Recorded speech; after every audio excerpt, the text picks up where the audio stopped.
Hello, and welcome to another edition of Heavy Hands. I'm Connor. Joining me as always, it's Phil. Hello. We find ourselves in an unfortunate position, Phil. We looked at a card on paper. We said, this isn't very good. And then on the night of the fights, the action was actually pretty damn exciting across the board. And, I don't see another way out. I am forced to conclude that every criticism I've ever made of UFC matchmaking is wrong. Yep. And they actually definitely know what they're doing. They got me, you know? What can I say? I made a mistake. Yeah, I too have to concede that I was entirely motivated by being a hater. Yeah, I was jealous. I was jealous of how cool they all were. Yeah.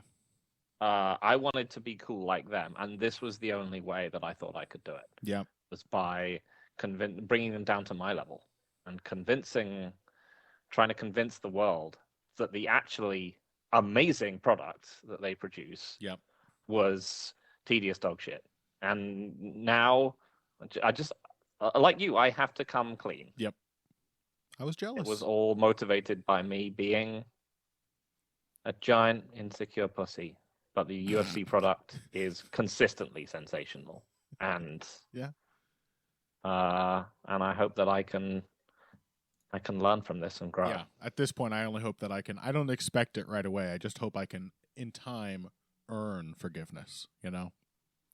Mm-hmm. But that's MMA media for you. Yeah. You know? Yep. That's the game. The game is the game, as they say in MMA media. I just rewatched The Wire.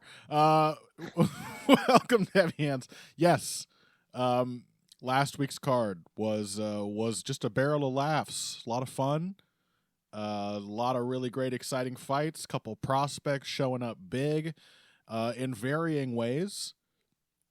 If anything, the main event in which we, if we didn't already know, discovered that like Josh Emmett is truly shot. Was one of the least satisfying aspects of the entire card. But was still a violent statement performance from Kevin Vallejos. So, a fun time, a pleasant viewing experience. I got to say, too, you've made this comment, I think, or maybe it was Zane, Phil, but I kind of like Dominic Cruz on commentary now. I kind of think he's gotten better. Like, in addition to having learned to enjoy his pettiness, which I do still love whenever it comes out, I actually think he's gotten better at describing what's happening in the fight and making sense. He's still hooked on that confusion about what damage means. There was one instance of that on the card, but he didn't have any angry words that I can recall for when Keith Peterson was reffing. He kept it pretty professional. Yeah, and I think, I've long lamented the loss of Goldie. I think it helps to have weirdos in there. Totally. And for him to just have someone to just be like, he might have lost, he might have, clearly been dominated for these last two rounds, but he did open a cut in round one. It's good to have. You don't know how the judges are seeing that kind of damage. It's good for a commentator to have one bizarre fixation like that. Mm-hmm.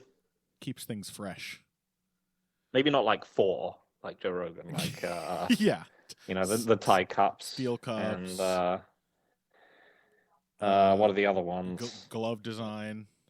Oh yeah, tie cup, glove design. This looks boring, but it's actually the most grueling aspect of MMA. All that kind of stuff. Yeah, and it helps that Dominic's peccadillos are actually things which are relevant and which people never do and they should be doing. So the fact that he's just constantly banging on about underhooks, moving forward, and using combinations, you're like, it's sort of repetitive, but also he's right almost every single time. Yes, and the fact that he has so many opportunities to be right about these very rudimentary things makes it a valid commentary on the state of the sport. So yeah, Dominic Cruz did a good job. I mean, I thought the commentary was pretty solid. The card was a lot of fun, and next week we have another one, which does not look like much on paper, aside from a few bright spots. But those bright spots are definitely worth talking about. The main event of next week's card, which we're going to lead off the show talking about before we go back to revisit the Emmett Vallejos card, is Movsar Evloev versus Lerone Murphy. We've also got the UFC debut of Losene Keita, who was meant to fight Patricio Pitbull a couple months back, and that fight was scrapped because he missed weight. He is now he's hopefully making his actual UFC debut against Nathaniel Wood in a matchup which is just mysteriously buried on the prelims. It's not even the featured prelim. I think there's probably a good reason for that, which is that they had to pull him from a significant fight the last time. Yeah, that's probably fair. Yeah, to me it looks more like it feels more disrespectful to Nathaniel Wood.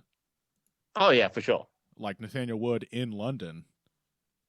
This is a guy with a, let's see, 2, 3, 4, 5, 6, 7, 8, 9, 10, a 10-3 UFC record across 2 weight divisions. Consistently exciting. And I just feel like Nathaniel Wood is the kind of guy in London. Yeah. He's a main card fighter, isn't he? Yeah, it seems like an absolutely crazy thing to do. I get they got to make a run for Roman Dolidze. Yeah, right. Yeah. The people crave Dolidze fights. I mean, they have fucking Ivo Baranevsky versus Austin Lane on the main card. Austin Lane, one of the worst fighters the UFC has ever signed, and I'm not joking. So that's strange. But hey, there are some bright spots on the card. And we should start talking about one of them now. Evloev versus Murphy. I'm shocked that this is a main event, given that Dana White really has a bone to pick with Movsar Evloev because he had a bad time watching him beat Arnold Allen in a fight that I think if you go back and watch it, you'll find is still pretty good. Not the greatest fight of all time, but it's a good high-level fight. Yeah, I mean, to this day, this remains one of the most inexplicable calls I've ever seen Dana make. Honestly. Like, almost all his other stuff, you can vaguely understand where he's coming from. Because, when he was complaining about Cain Velasquez against JDS or, someone who screwed him over in contact negotiations or someone who lost a fight that they weren't Tom supposed Aspinall to, all this kind of stuff. You embarrassed him by getting his eye poked, all of that is stupid and petty, but you can see where he's coming from. Yeah, exactly. Like, it makes sense. That one is just weird. He's like, that was one of the worst fights I've ever seen. It's like, no, it wasn't. No, it wasn't. It just wasn't. It just wasn't. You're lying. It's just mad. No one thought that. Yeah. Well, people did. People did come to find that they did think that after Dana White said that. Oh yeah, of course. Yeah. But sure. Before that, nobody thought it. Everyone was like, "Yeah, it was pretty cool." Yeah, and he just it's consigned Evloev to like John Fitch-esque purgatory where he's not getting any fights to go anywhere. So yeah, he has a main event, and then hopefully he gets a title shot. I mean, because we needed to put Diego Lopez, a man he easily beat, into his second title shot. Yeah. So yeah, whatever, I would really like to see Evloev fight for a title. I think he's more than earned it. But I am also, I suppose, from my selfish, I want to see cool fights perspective, I'm happy to see him fight Lerone Murphy too. Looks like a cool matchup. It feels like it should be highly significant to the featherweight division. So it really ticks all the boxes for me for a fight night main event.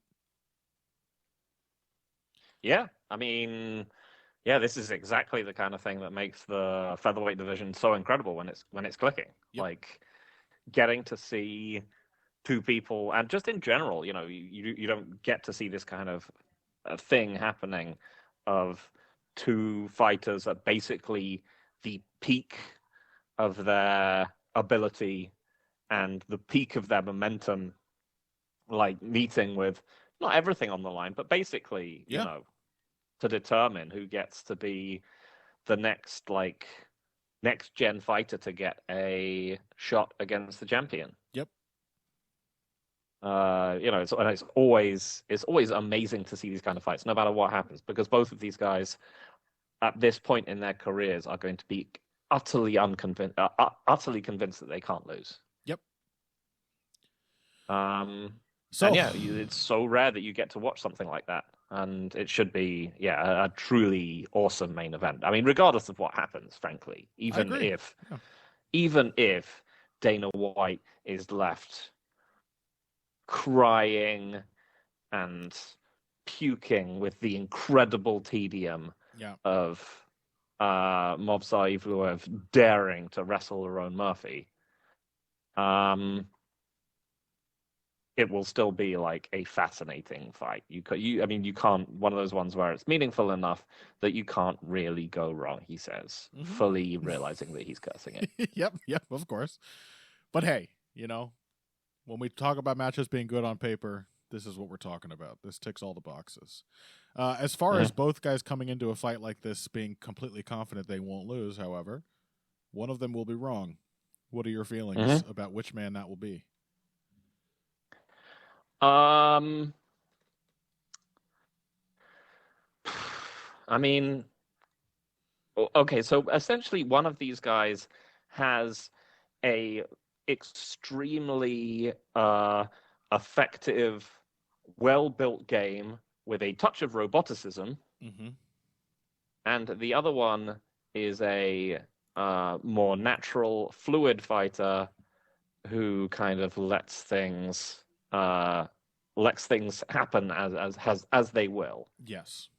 And that's always a tricky thing to figure out over the course of 5 rounds, because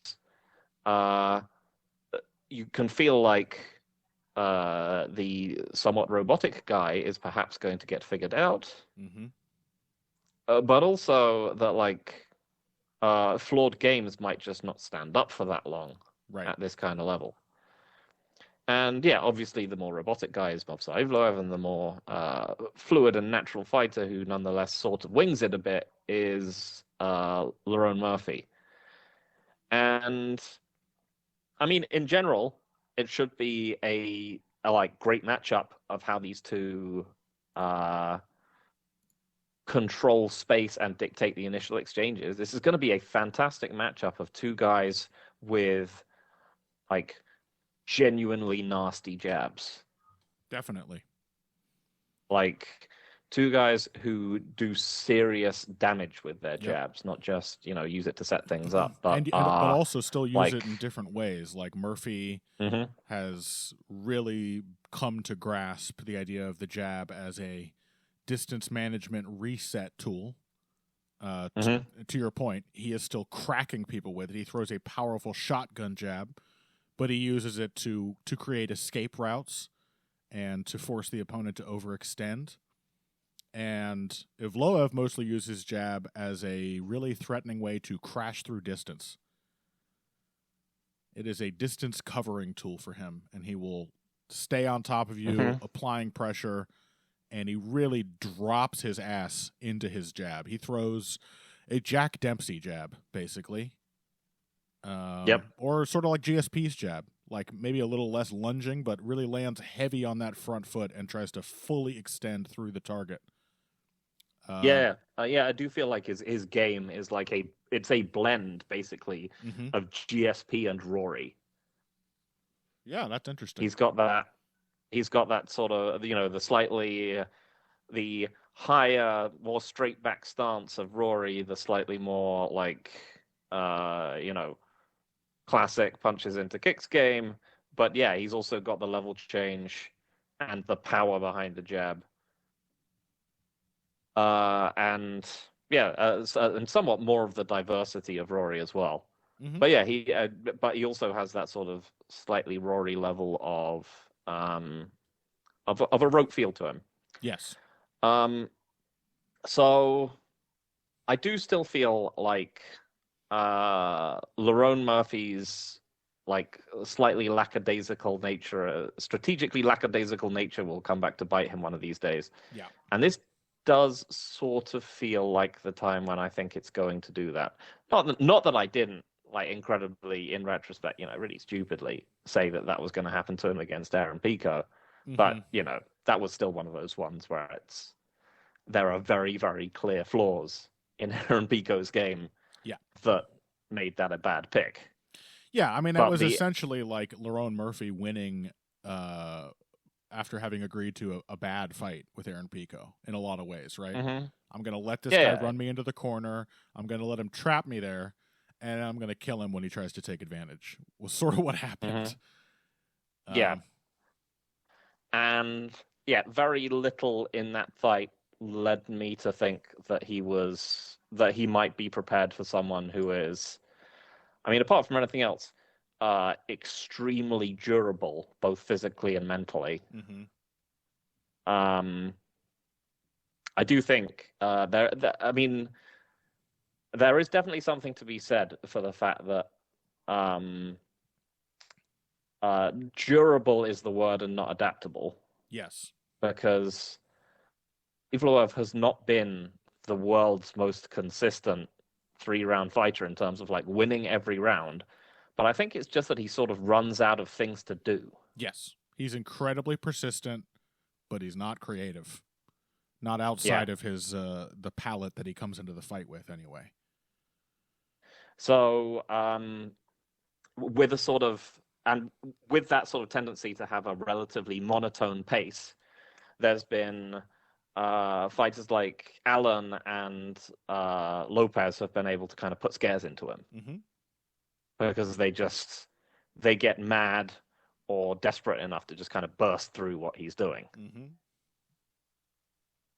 But we're talking Lerone Murphy, who regularly puts himself up against the cage, who is still just not good at defending takedowns. I mean, he's good at fighting his way back to his feet. But again, we come to one of the significant differences between Aaron Pico and Movsar Evloev. It's not just durability, but that like Evloev has a serious top game, and Pico is basically just he's taking people down, then they get back up and he hits them a bunch of times, then he takes them down. It's a sort of clinch and transition striking game, not an actual, top game where you will be punished and put on the floor and put in positions where it is difficult to simply scramble back up. Right.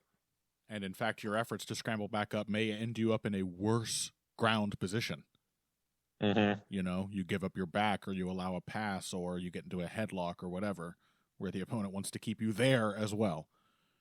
Yep. Other instructive past fights of Murphy's to look at. He had that really close bout with Gabriel Santos. Oh, yeah. If I recall correctly, it was like a short notice UFC debut from Santos. And Murphy managed to scrape out a win, but he got taken down a lot. He got threatened with an arm bar. He got his back taken and got stuck in a body triangle for like 2 minutes at one point. And then, of course, a very early UFC fight for Murphy against Makwan Amirkhani, who absolutely destroyed him with the wrestling and grappling, but was also Makwan Amirkhani. So very quickly started to run out of gas. And I mean, also, who knows what might have happened in that fight if Amirkhani had gotten another takedown. Like, he might have been able to ride out another round, but instead he dove directly into a knee. Yep. But that is such a tale of two fights, that one, because the first round is entirely Murphy being completely controlled by Amirkhani on the ground. To date, his statistical... Both Amirkhani and Pico are just fundamentally kind of self-destructive fighters. Exactly. Yeah, exactly. And that is not Evloev. Evloev may lack imagination. He may not have like another gear that he can shift into all that often, but he's hard to put away, and he's even harder to put off. He is not going to stop playing his game. He's not going to start giving away bigger openings or whatever. It's going to be pressure and wrestling. Statistically, to date, Lerone Murphy boasts a 51% takedown defense rate. Seems high. It does seem kind of high. But as far as like your average elite fighter goes, it is laughably low. I think that was probably do you reckon that was that? Who was the guy that he fought when he first came to the? He had that first kind of breakout performance where he got the draw. Yeah, Tukugov got him down 6 times. Yeah. But I thought Tukugov gassed out and then failed a bunch of them towards the end. Maybe that's where like his 50, some of his 51 are coming from. Yeah, got taken down 5 times by Amirkhani, 5 times by Gabriel Santos, 4 times by Josh Emmett, and twice in just 3 minutes by Aaron Pico. Mm-hmm. And I think, other than perhaps Amirkhani, Evloev is clearly just the best grappler of this entire bunch, the most concerned with keeping good positions on the ground and working them, and as we've already pointed out, is just worlds more consistent as a performer than Amirkhani could ever be. Yeah. I mean, I think there is still a worry that Evloev is, as I said, he's simply shaky over 3 because he's he just runs himself out of ideas. Yep. And monotone pace and so on. He just does the same thing over and over again. And that Murphy is one of those guys who's just good at figuring things out on the fly. Yep. But even that being said, like, I think he has the thing is that Murphy simply has to translate that into a finish, I think. That's what it feels like, yeah. It has to be a finish or such a resoundingly big moment that maybe with the help of another close round, he could scrape out a decision. But it feels like a fight where unless he is hurting and finishing Evloev, he is going to be dealing with a lot of Evloev just racking up points. Yep. That being said, Murphy is a fast, long, accurate puncher. He does have some fucking devastating takedown counters in his arsenal. Mm-hmm. And he is a guy who lives on his jab, and I don't think I can recall a fight of him against an exclusive southpaw, but that Santos fight I mentioned, Santos fights a lot of it from southpaw, and Murphy's jab stays alive no matter what stance Santos is in. Yep. Which is a wonderful sign for him. He understands what he's using his jab for and that it is always an effective weapon no matter how the opponent chooses to position themselves. So yeah, given that it's a fight where we agree that it's like Evloev win unless Murphy gets a finish, it does still feel very close. Because Murphy's that good. Yeah, he's just very good. He's proven that he can. He often has to discover them on the fly, but he's proven that he can win fights off the back foot. He's proven he can win fights moving forward. Yep. He's proven he can, pull back losing fights repeatedly. Yep.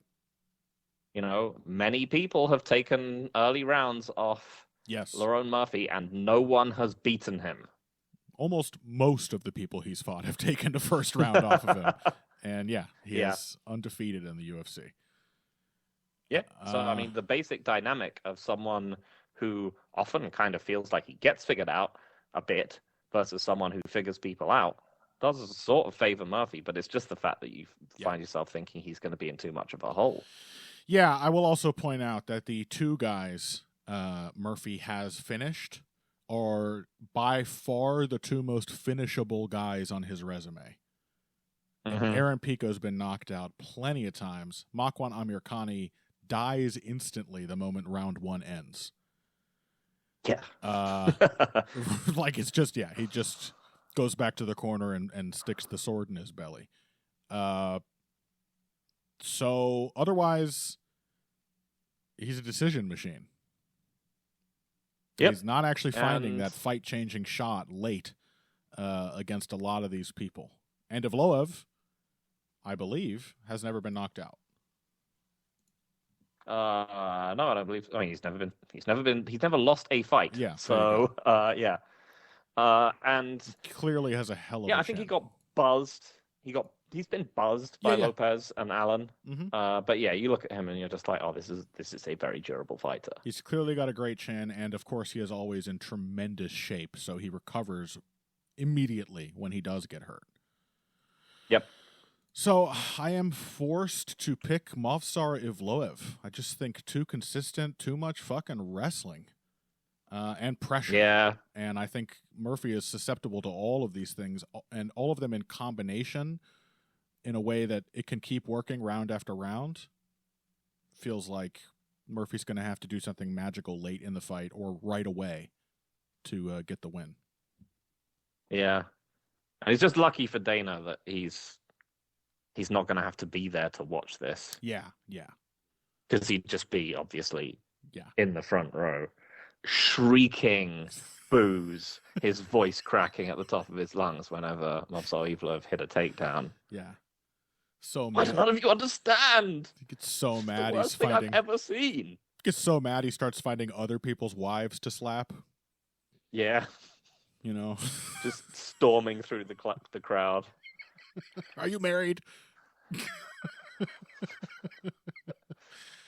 No, obviously she didn't want to come with you to this, but where is she? So yeah, I mean, it's a fucking great, relevant, high-level matchup between two excellent fighters, and what's not to like? It's a great main event. Yeah. I mean, to be honest, I've really looked forward to pretty much every single fight that Movsar Evloev has had, because they've just put him up against, at least, they've just put him up against really good fighters. Aljamain Sterling, Arnold Allen, Diego Lopez, Dan Ige, Hakeem Dawodu. Shit, even... How did he only get a split against Nick Lentz, though? I don't remember that. I don't remember that one either. It was a 150-pound catch weight bout. I'm guessing Lentz missed weight, or maybe it was short notice. Yeah. Don't recall. We'll probably find out after the fight that was the key performance we should have watched to explain why Lerone Murphy wins. Yep. If only we could, because I can't find it if I search for it. Thank you, Fight Pass. Nick Lentz, Islam Makhachev. I don't remember that fight ever happening. Me neither. What the fuck? Who hasn't Nick Lentz fought? But yeah, fantastic main event. And look, it's not an undercard which is bereft of interesting fighters and or quality matchups. Often those two things aren't happening in the same place at the same time. There's plenty of half interesting fights. There's also just plenty of dog shit. I'm sorry. We don't need Austin Lane in the UFC. We've settled the question. A question no one was asking in the first place has now been definitively answered at least 3 times. We're good.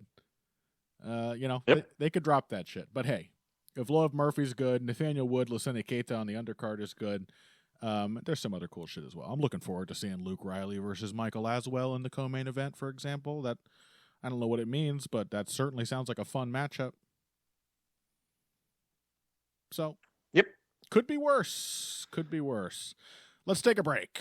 When we come back, at some point we're going to squeeze in a little Wood Keita breakdown, and then we are also going to talk about all the cool shit that happened last weekend. Vallejos versus Emmett, Jose Miguel Delgado versus Andre Fili, Marwan Rahiki versus Harry Hardwick, a all-timer of a fight just randomly in the middle of the main card there. Lots of stuff to talk about. We're going to get to it after this.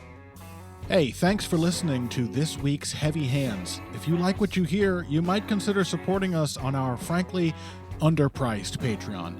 Not that what you find on there is particularly good, but it is only $3 a month.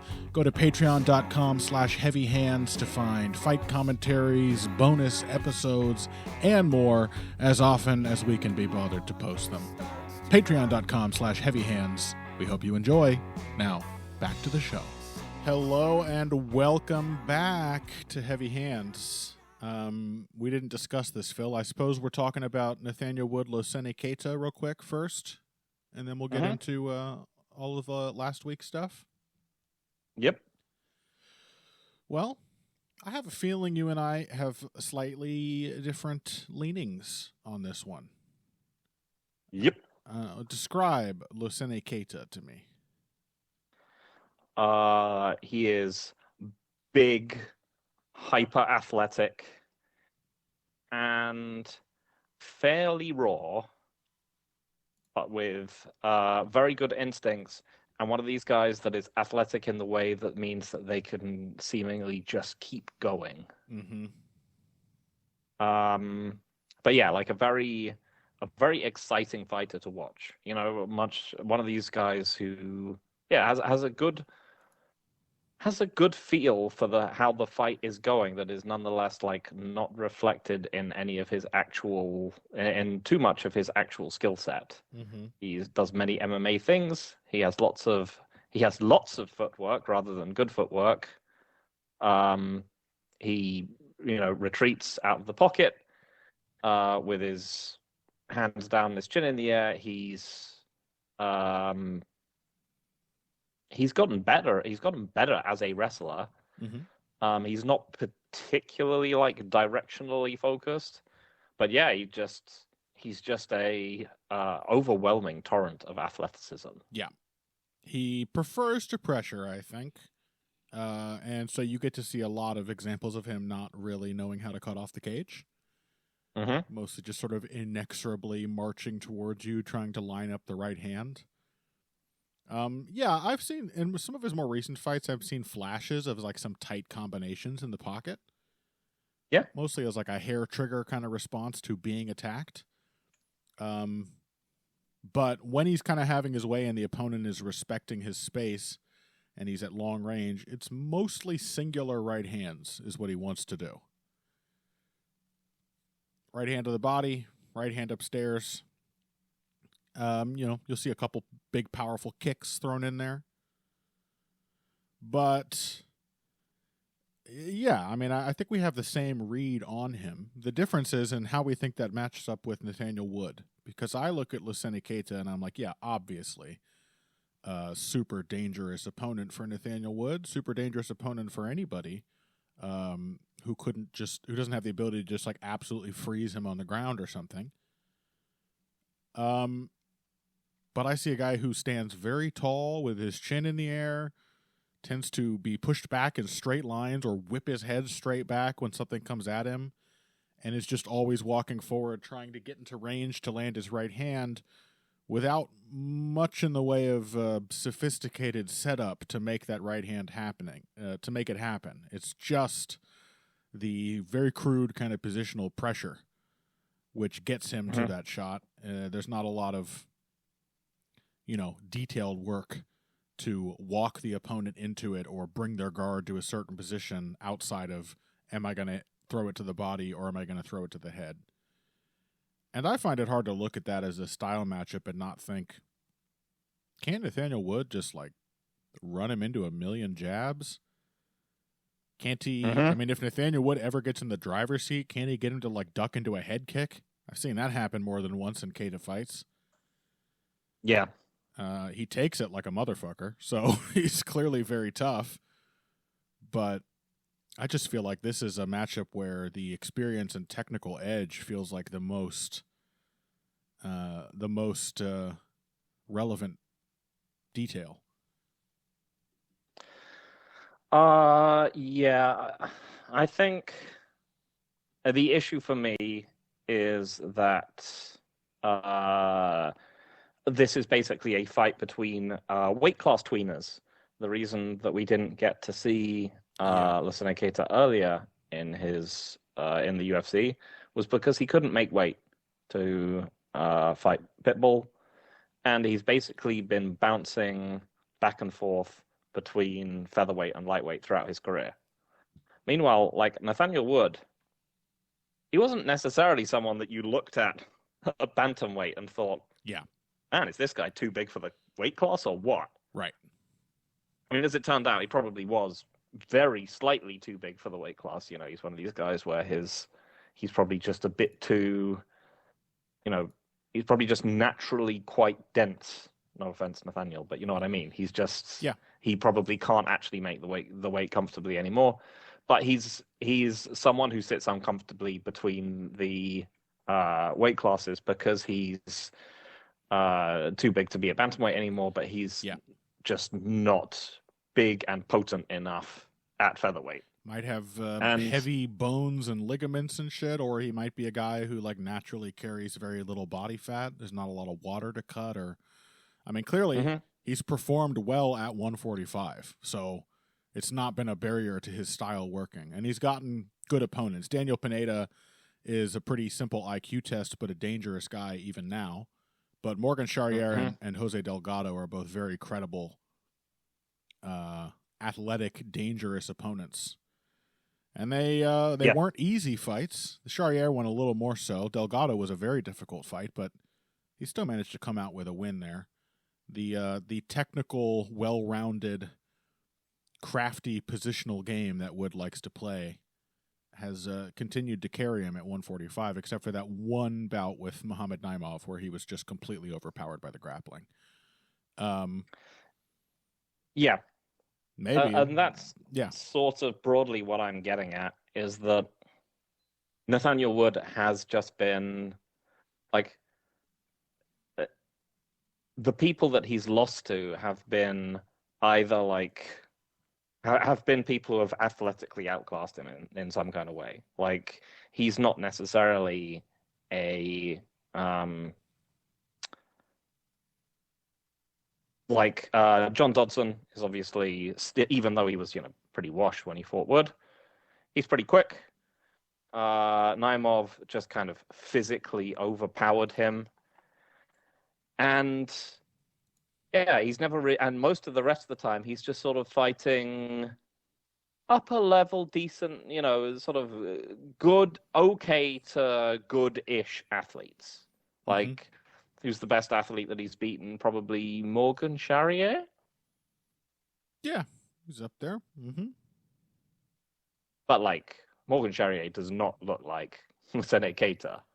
No, like, he's not. He doesn't have his disposition. Pretty much a lightweight who is also, again, fast, powerful, incredibly durable, and who just dumps physicality the entire time. Muhammad Naimov did not beat Nathaniel Wood because he's a better technical fighter than him. Certainly not, yeah. I would put Charrier on the same level physically as Keita. He is very fast and dynamic, and he's super agile. Like, I think he really hits all the athleticism benchmarks, but in terms of disposition, stylistically, he's very different from Keita. Like, you can watch Keita's fights. As you said, he's one of these guys who's he's a guy made to break Joe Rogan's brain.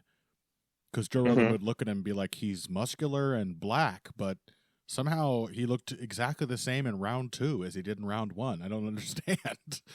He does have a feeling where he can just keep going. He's got tremendous stamina, and I think part of that is that he's got really great composure for a pretty young fighter. Like, he just doesn't get stressed out. He will just keep pressing his game round after round.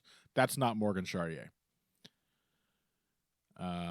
That's a little more like Muhammad Naimov, but with just a very different area of expertise. Yeah, I mean, I think he's just so like overflowing with physical gifts that he's just splurging them relentlessly in the cage, and you just can't see how any way that it could possibly go wrong. Yeah. And I feel like that may be troublesome for Nathaniel Wood, who is going to be. I mean, Keita is, at least, he's not as big as, for example, Delgado. Yeah. He's, I think, 5'9". Delgado was 5'11". But he's just Andre Fili, for that matter. Or Andre Fili, but he is just like faster and more potent, and like, I think in his last few fights, you can see that, like, it's increasingly translating into stuff like punching mechanics, just like blinding hand speed. Yep. I just think that, if these guys were at size parity, I would probably pick Nathaniel Wood. I think probably the interesting thing about this is, and also just the fact that like Nathaniel Wood gets clipped early in fights a lot. Yes. Delgado fight, he basically pulls that one back after he looks like he's going to get finished in round one, Yep. and then he drops Delgado himself, and then it sort of settles into a really gritty fight that he can like steadily pull away from Delgado in. It's still arguably a fight that Delgado wins. Yeah. It ends up just being very close and competitive, mostly for the back half. Yeah, and I feel like there's a good chance that Keita will simply just sleep him if he hits him. I am curious about what happens when Keita fights someone who knows how to low kick. Yep. He's kind of learned to grapple and defend takedowns and scramble out, and has sort of embraced that. But I don't know if I've seen him fight anyone who has something quite like Wood's like crafty, jab, low kick, short right hand, counter left hook, all that kind of that blends so nicely with his own clinch game. Right. I don't know if he's seen someone who can, if he's fought someone who can use attritional weapons to draw him into a fight in quite that kind of way. Whereas most of the people he's been fighting have been either like desperately taking him down, or just like exchanging strikes with him and hoping that they can capitalize on him doing something stupid. But like Wood will be able to like genuinely pull him into exchanges. And again, like I'm not sure if he's actually fought a good low kicker. Yeah, the closest is probably his last fight, which was against Ronald Paradiser, who didn't really do a lot of low kicking. Big, tall southpaw, but he certainly landed lots of body kicks and ducked Keita into a few nasty head kicks. But it is essentially about where like Paradiser doesn't really have any back foot game to speak of. So when Keita's moving forward, Keita's winning, and when Paradiser's moving forward, Paradiser is sometimes winning. Yeah. In fact, I do kind of wonder, looking at Keita, if in the future he will become more of a counterpuncher just naturally, because he kind of seems to have an okay feel for it. Yeah. I mean, that's the defense the thing, needs to improve. You just get the impression he is kind of a natural. Yeah, the defense needs to improve drastically, but when he gets like a head-to-head pocket exchange with somebody, the punches flow out of him really naturally. I would also say this is true of a greater extent, like more fully realized at this early point in his career, of Jose Delgado, who's an incredibly natural pocket fighter. And I don't know. Yeah, I mean, this could easily be a fight where, because like the other thing with that Paradiser bout from Keita is like all the shit that happens to him, it just doesn't change his success in the fight. He tanks like a dozen nasty body kicks without really showing any ill effects. So maybe it's one of those fights where Nathaniel Wood does all the right things and has all the success in the world, but the game is simply rigged against him. Maybe it is that level of physicality. On the other hand, I think Wood is, at least on a good night, capable of being like worlds better than the best positional striker Keita has ever faced. Yeah, for sure. I mean, I love Nathaniel Wood, and as I've often said, like, I saw him coming up in Cage Warriors Live, and I was like, that guy's great. Yeah, and I've followed him since then. But yeah, I think just you look at the kind of sheer physical ability that this guy brings to the table, the fact that he's continuing to improve, and the fact that he's going to be a weight class bigger than him. Yeah, I think could be in for something ugly and disappointing for the London crowd. Yeah.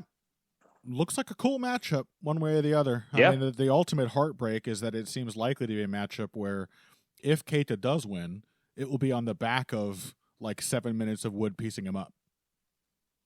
Yeah, You or know? he might just instantly blow his head off. Yeah, that could the happen first too. exchange. that could happen too. Cool matchup though. I am gonna ride with Nathaniel Wood on this one. I just don't think. I think this is a prospect loss kind of matchup for Keita, where he realizes there's a lot more to striking battle than just walking forward and throwing your right hand at people. Mm-hmm. I'm sadness edging. Fair enough. I feel the temptation myself. But on that note, why don't we talk a little bit about last week's fights? In fact, I think we should just hit the main event now, end the segment, and then come back and pick up all the pieces from the undercard as best we can. Yep. So, Kevin Vallejos, as they are pronouncing it. I learned he is indeed from Argentina, where I know for a fact that people say tortilla. So, it's a respect to the UFC commentary, I guess, for getting that accent correct. Vallejos versus Emmett. I think I might have mentioned this earlier. This was basically just a fight where it's like, oh, Josh Emmett is shot. Yeah. Pretty much. I mean, it's not the kind of fight where I would have picked Josh Emmett going into it. No. Had we talked about it? I did not pick Josh Emmett. Yeah. Because you can see how his fights recently are going, right? Yeah. Is that he's able to beat young fighters when he can be the young fighter to them. Yeah. Like he's not winning because he's like outcrafting people. He's winning if there's someone who has a level of athleticism that which could never meet Josh Emmett. Yeah. And to be clear, we're talking, it's the Bryce Mitchells, etc. of the world. I mean, you say etc. To be clear, we are talking about a man who has one fight. Yeah, has won one of his last 6 fights going back to June of 2022. Yep, which is Bryce Mitchell, right? Yeah. It's Bryce. Yeah. I mean, to be fair, obviously these are all brutal matchups, but yeah. But yeah, you could see that like he was able to just throw Bryce around, right? And that clearly wasn't going to happen against Kevin Vallejos. Yeah, who is like again a physically imposing, but like also like genuinely talented and like skillful fighter. He's a great prospect. He's only 24 years old. Yeah. And yeah, he's like clearly there's going to be some matchups for him down the line that will hurt him because he's a little bit stuck in the mud. As far as footwork is concerned, he is one of a whole subset of guys in MMA who are beastly in the pocket and like to pressure, but don't really have any range game to connect long range to short range. And as a result, he's basically like been funneled into being like an aggressive counterpuncher because his opponents will give him the front foot. If they don't do it right away, they do it after the first exchange because he's clearly not willing to back down, and he hits hard and he's fast. And then he just kind of marches after them until they screw up. Like the Giga Chikadze fight, for example. But when he does throw in the pocket, the man has good form. He can slip and pull punches. He can parry. He can block, catch and pitch counters. He throws in combination. They are tight combinations that keep him over his feet. He's a very good-looking technical fighter in the pocket, in addition to being a great athlete. Yeah. Just, some blend of Song Yadong and Calvin Keita. Yeah. With all the struggles that you would expect that are to come. But Josh Emmett is shot. I mean, this is a fight where he's he starts off doing the fucking Muhammad Ali shuffle and like trying to move around, but he can't figure out how to set anything up. So for all this movement, he just has somebody who is kind of placidly following him, keeping himself between Emmett and the center of the octagon. And Emmett is like, okay, now have I tricked him? And lunges in with the craziest right hand you've ever seen, takes his eyes off the opponent, and is surprised to get hit with something he didn't see coming. That happens like 4 times, and on the 4th occasion, the fight is over. Yep. He couldn't set Vallejos up. He couldn't find any range weapons to use against him.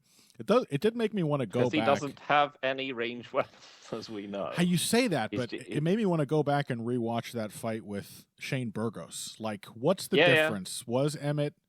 My memory tells me that Emmett was simply, at that point in his career, a better, more sophisticated technician. I can recall him running Burgos into lots of jabs. But it's also a fight where, like, Burgos is kind of like a foot slow march forward guy like Vallejos, but is much lower impact, higher output. Mm-hmm. Maybe that just made Emmett more comfortable getting to be kind of the sniper between the two of them. I don't know.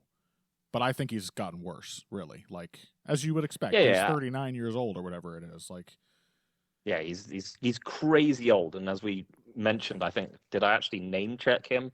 When you are in that position, you are essentially being the gatekeeper. Yeah. You are taking, you are in the worst position in MMA.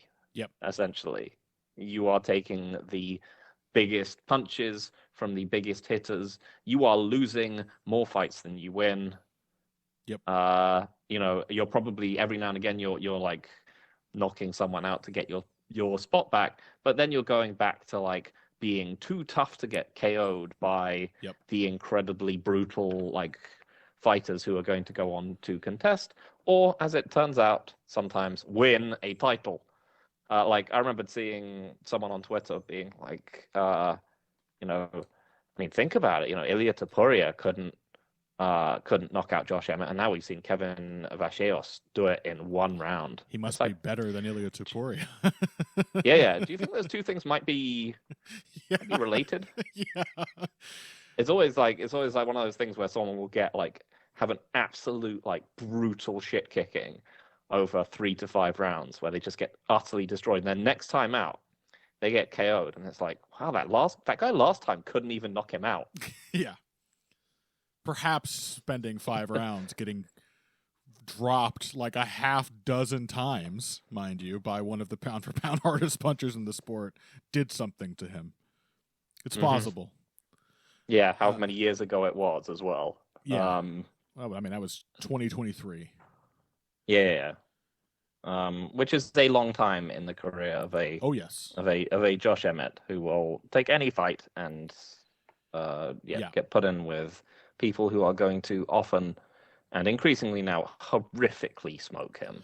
But you got to find the balance with what you take away from results like this too. Like, I know people have every reason to be excited about what Vallejos did. And this is the function that a gatekeeper serves. Like, you got past him in impressive fashion. That does definitively mean that you have something to show against the best guys in the world.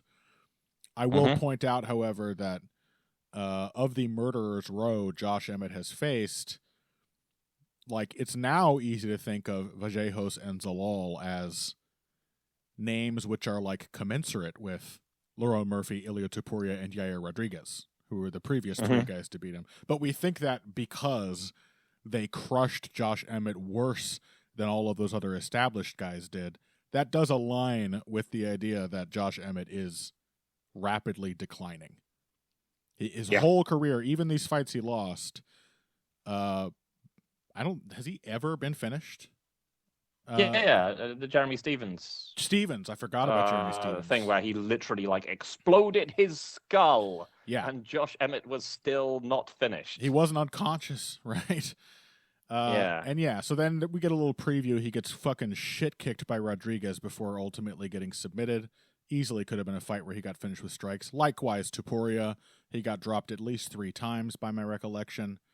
But now, Yusuf Zalal and Kevin Vallejos, the least established of all the guys he's ever fought, both finish him in minutes. Yep.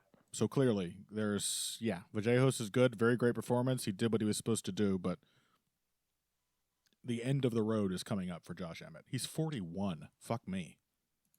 Yeah.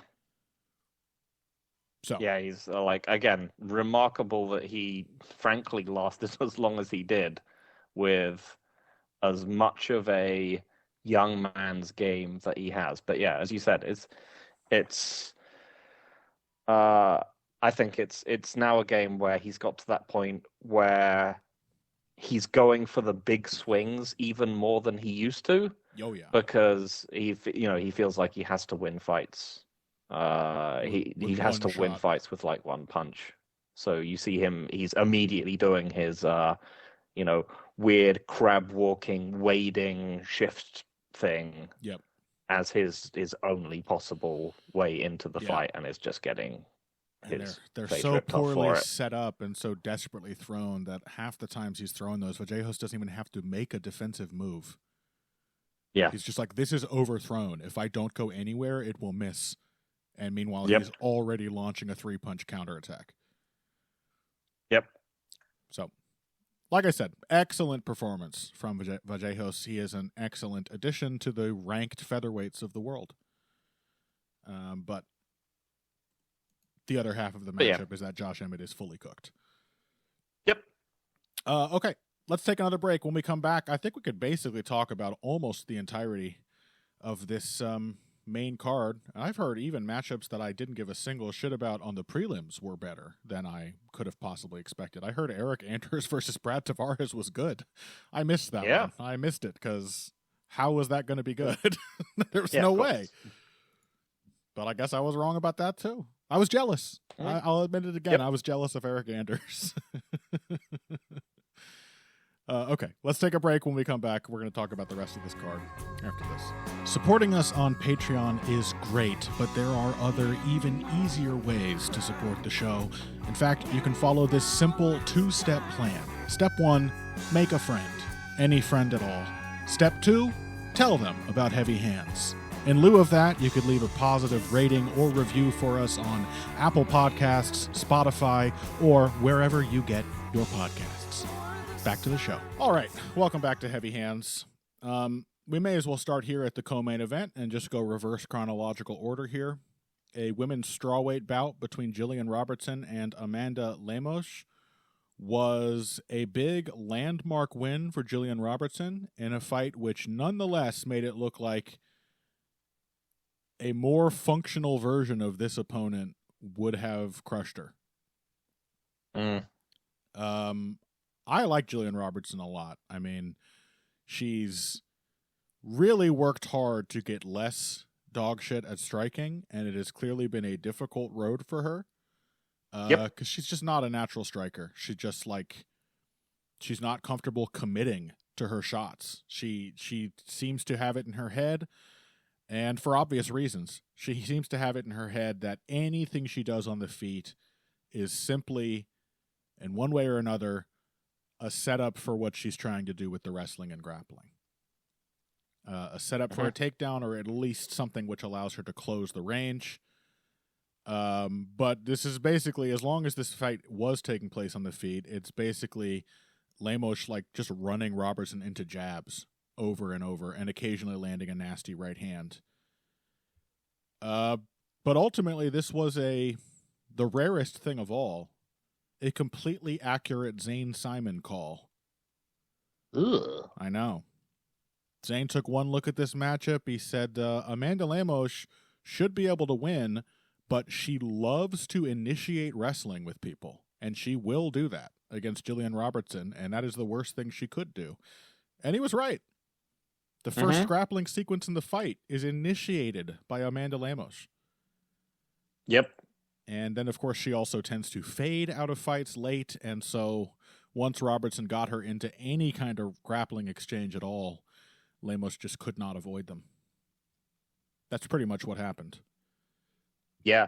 I mean, Robertson's sort of slow, steady rise has been so weird to me because I just think of her as being much older than she is because she's been in the UFC for so long. She has, yeah.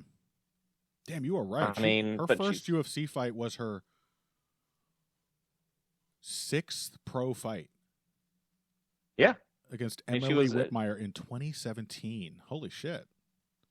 Yeah. I mean, that's the thing is that, like, when I see Gillian Robertson, I'm like, I mean, I just, yeah, as you said, I tend to think of her as still being like noodly submission person, but that's because she was practically a teenager when I was first looking at her, and then I was like, well, she must be shot by now, but she's just 30, but she's just been in the UFC for like 10 years. Yeah, but the way she's been fighting, she looks like she's in her prime right now.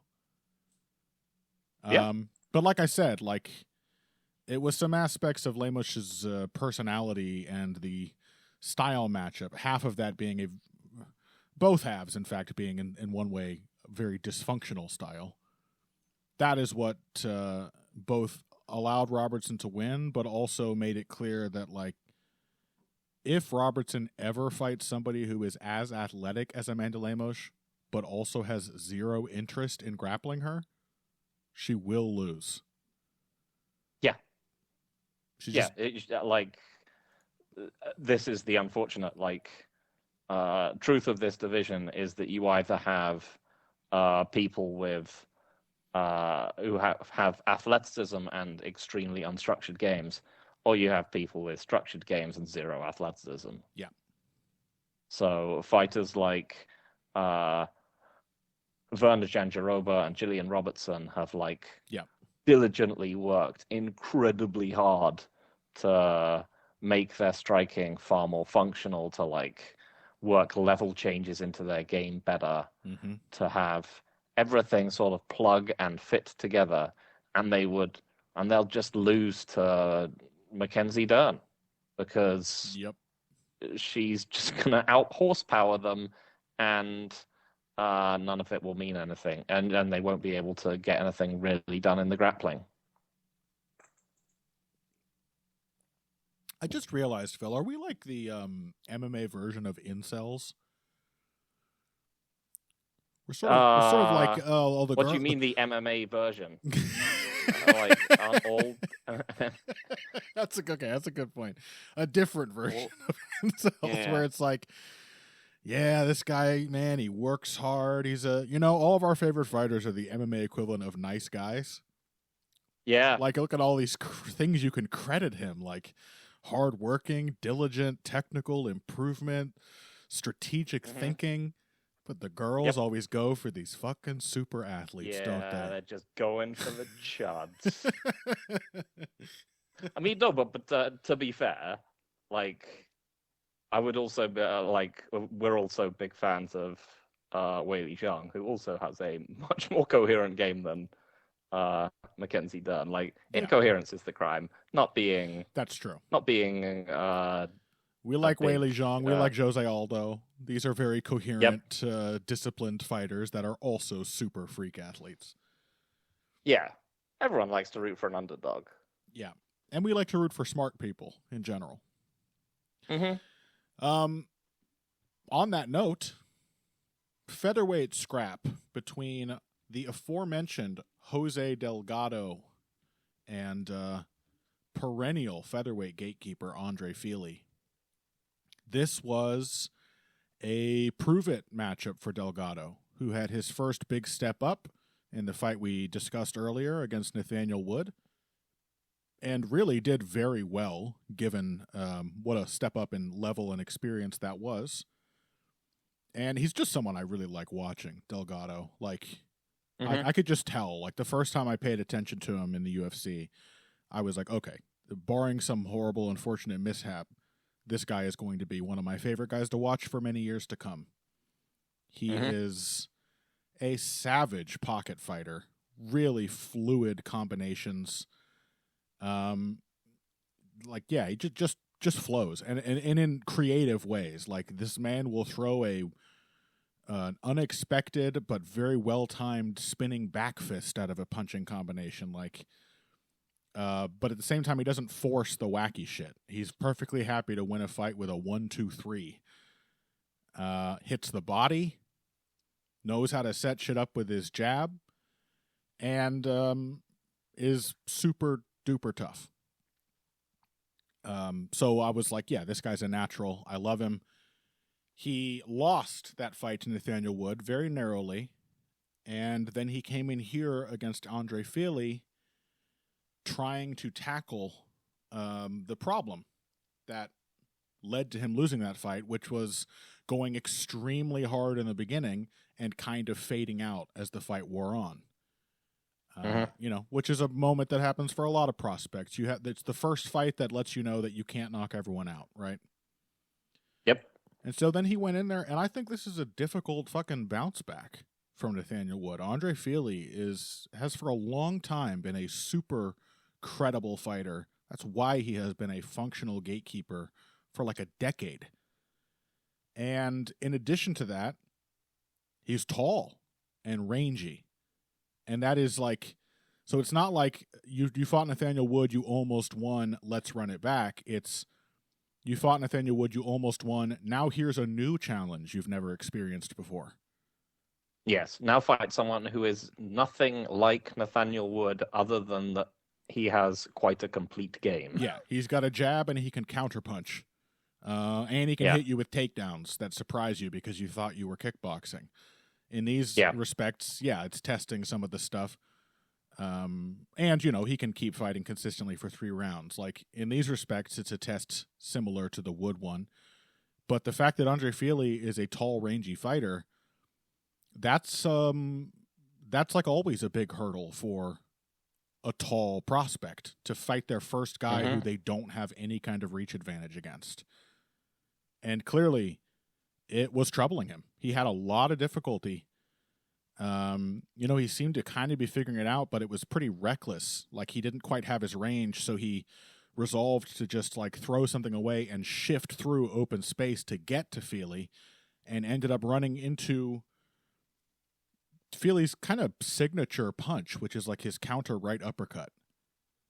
Yep. And got dropped really hard and had to kind of take a lot of time off. Like, he just kind of had to burn the rest of the first round just to kind of assure himself that he was still good and he wasn't going to burn up all the energy he needed for the rest of the fight.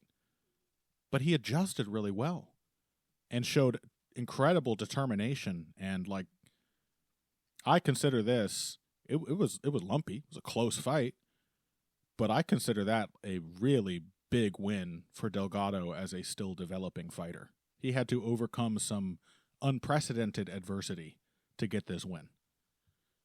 Yeah. Yeah, just had to kind of work his way back into the fight. And I think a lot of that is just he's able to initiate exchanges by, like, bouncing kicks off Fili at range to make him uncomfortable, and then forcing Fili to lead, and then just being very, very diligent with how much he was willing to counter Fili whenever he came in. Like, sometimes he was like pulling the counter, kind of feinting it. But other than that, every single time Fili was kept from being able to just establish his jab. Because he was either getting kicked, or he was Delgado. Delgado was threatening like the left hook. Yep. Or a combination to kind of chase Fili out when Fili was shifting in. Yeah. Yeah, the kicks were fantastic. I actually can't recall a single other fight from Delgado where he's leaned on his kicking game that much. But clearly has some very powerful kicks, and they were really tricky. I mean, he was sneaking some of those head kicks in off the body kicks and low kicks. Landed a couple nice counter low kicks as Fili was reaching for him. He also scored a takedown on Fili, which surprised and impressed me after getting hurt in the first round and going for a clear desperation takedown that was never going to work. So yeah, but you can really see, like, in his body language, in his willingness to engage, like, this was the first time, I think, in Delgado's career where he has been a little tentative. He was really worried about Fili's jab, and he allowed himself to be backed up a lot more than I can recall seeing in any other fight. And he had to, again, like, fighting your first tall guy who is also a good technician with power is a a huge and often disastrous first experience for a young fighter who is themselves used to being the bigger guy in the cage. And yeah, you can see he was struggling, but he dealt with it and stayed really calm.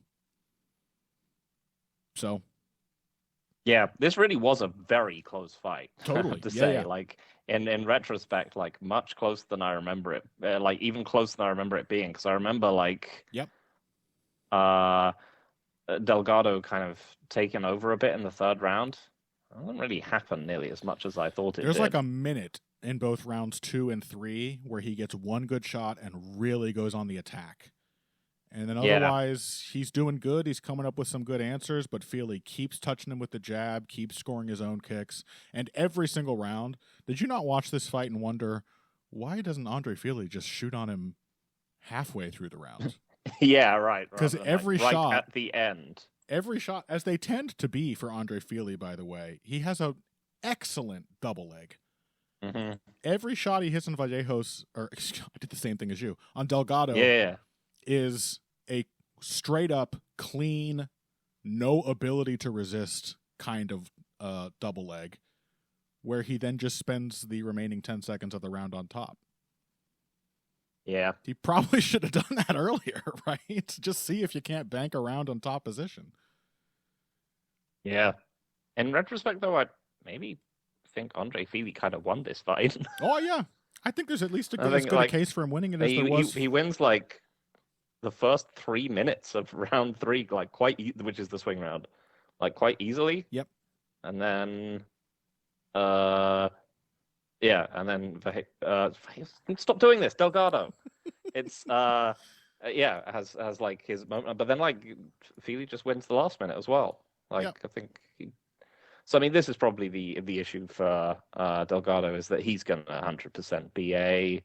I mean, this is another reason why you like him, is that he is a young veteran who is going to have Jorge Masvidal style fights where you can see him like looking good and not clearly winning the fight a lot. Yeah. Because he's kind of thinking about how to fight well more than he's thinking about like how much he wants to win this fight and all the things he should be doing to win this fight and win this round and get a win. To be fair to him, I think a lot of that happened this time, A, because he's never fought somebody with Fili's frame, and it's directly on the heels of his first loss. Yep. Typically, Delgado is a fucking marauder who just goes out there and takes people's lunch. So I do still think there's some of that in there, but he is in a phase of his career where he's having to learn to deal with people who don't just get finished the first time he hits them clean. Yep. You know? But he's cool. He's just a cool fighter, and I hope that we get to see a little more nuanced version of what he was doing up to and through the Nathaniel Wood fight, but married to the kind of diligence and patience that he showed against Fili. I do still think it's a very credible performance for a young guy against a tough opponent. Yeah, for sure. Well, that's it. Pretty fun, action-packed card. I mean, what can you say? Sometimes this happens. You're like, I don't care about any of this except maybe 1 or 2 fights, and then damn near every fight is either like a super technical back and forth or a crazy war. Yeah. I enjoyed myself. What can I say? I mean, in retrospect, this one, I think we were actually, memes aside, we were actually just kind of wrong with this one. A little too hard. As soon as I started looking through it, I was just like, yeah, I care about this. Yeah, I care about this. Care about this. Yeah. And yeah, I was interested and engaged pretty much the whole time. Yeah, a little too hard on it probably. I mean, it is one of those cards. I've encountered a lot of these, even when the UFC was putting on good cards more regularly, where I'll sit down with Zane to talk about the entire lineup. And as I think more about the fights, as I learn more about the fighters and research and think more about the style matchups they're being put in, I do realize I care about at least half of them. So yeah, not one that I think this is a thin defense, but in our defense, these aren't the kind of names that have a lot of instant recognition value. Yeah. Which, due to the UFC being the UFC for so many years, we came to expect. But if you want to see interesting developing fighters in hard matchups where they have to prove something, this card actually had quite a lot of that. So, yeah. Plus, it's just, the stars aligned. There was just a scent of blood in the air. People were going fucking crazy. Sometimes it happens. Because we've seen plenty of cards that are better than this on paper that don't turn out like that. What can you say? Yep, something was just in the air in the arena, and it all pretty much worked out. Mm-hmm. I'm just Manuel Souza versus Balaji Oki. Okay. We have Patrick Wyman's fight. We will remember that one now when the handies come around again. Okay, well, that's it for this week's episode of Heavy Hands. Hope you guys enjoyed that. There definitely will be a little bonus material. We talked about the entirety of the main card, more or less, from Kevin Vallejos versus Josh Emmett, and you can find that over on our Patreon. Otherwise, let's hope next week's card pans out the same way, and we have lots of fun stuff to talk about. At the very least, we're going to get a very lengthy, interesting segment out of Movsar Evloev versus Lerone Murphy. I have no doubt of that. For sure. Find us on Twitter at Evil Greg Jackson. That's Phil. At Boxing Bush. That's me. Patreon.com/heavyhands for the bonus episodes. And we will talk to you next week. Until then, if you came here today for the finer points of face punching, you came to the right place. This has been Heavy Hands.